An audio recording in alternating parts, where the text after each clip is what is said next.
Vivimos en un universo increíble.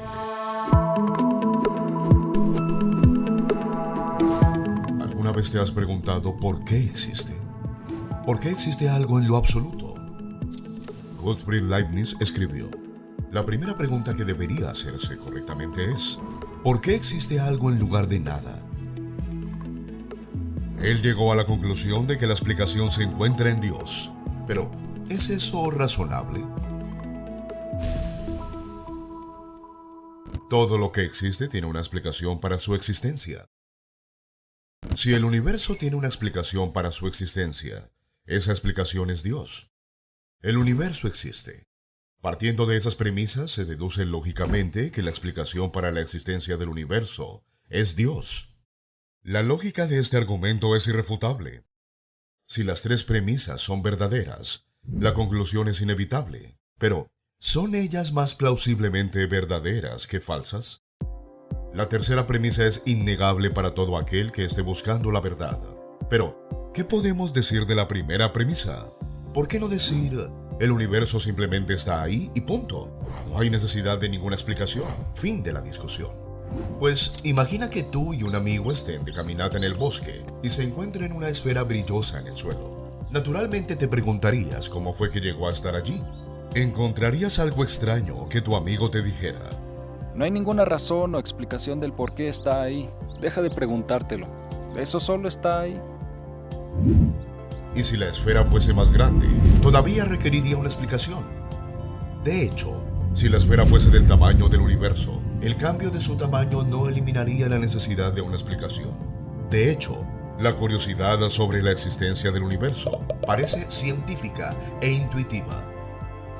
Alguien podría decir: si todo lo que existe necesita una explicación, ¿qué hay de Dios? ¿No necesita Él una explicación? Y si Dios no necesita una explicación, entonces, ¿por qué el universo necesita una explicación? Para responder a ello, Leibniz hace una distinción clave entre las cosas que existen necesariamente y las cosas que existen contingentemente. Las cosas que existen necesariamente existen por necesidad de su propia naturaleza. Es imposible para ellas no existir. Muchos matemáticos creen que los objetos abstractos, como los números y los conjuntos, existen de esta forma. No hay otra cosa que cause que ellos existan. Simplemente existen por necesidad de su propia naturaleza. Las cosas que existen contingentemente existen porque fueron causadas por algo más. Muchas de las cosas con las que estamos familiarizados existen contingentemente. Estas no tienen que existir. Simplemente existen porque algo más causó su existencia. Si tu mamá y tu papá nunca se hubieran conocido, tú no existirías. No hay razón para pensar que el mundo a nuestro alrededor tenía que existir. Si el universo se hubiera desarrollado de manera diferente, es posible que no existieran las estrellas ni los planetas. Es lógicamente posible que el universo entero pudiera no haber existido. Este no existe necesariamente, sino contingentemente. Si el universo pudo no haber existido, ¿por qué existe? La única explicación adecuada para la existencia de un universo contingente es que su existencia dependa de un ser no contingente, de algo que no pueda no existir debido a la necesidad de su propia naturaleza, que dependa de un ser que exista independientemente de todo, algo o alguien que la no existencia le resulta imposible.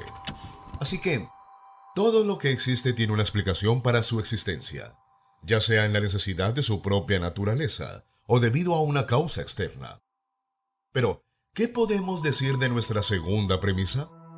¿Es razonable llamar a la explicación del universo Dios? Pues, ¿qué es el universo? Es toda la realidad del espacio-tiempo, incluyendo toda la materia y la energía. Se deduce que si el universo tiene una causa para su existencia, esa causa no puede formar parte del universo. No debe ser ni física ni material. Debe estar más allá del espacio-tiempo. La lista de entidades que posiblemente podrían encajar en esa descripción es demasiado corta, y los objetos abstractos no pueden causar nada. El argumento de la contingencia de Leibniz muestra que la explicación para la existencia del universo se puede encontrar únicamente en la existencia de Dios. O si no prefieres utilizar el término Dios, tú pudieras simplemente llamarlo el ser extremadamente poderoso, no causado, necesariamente existente, no contingente, no físico, inmaterial, eterno, que creó el universo entero y todo en él.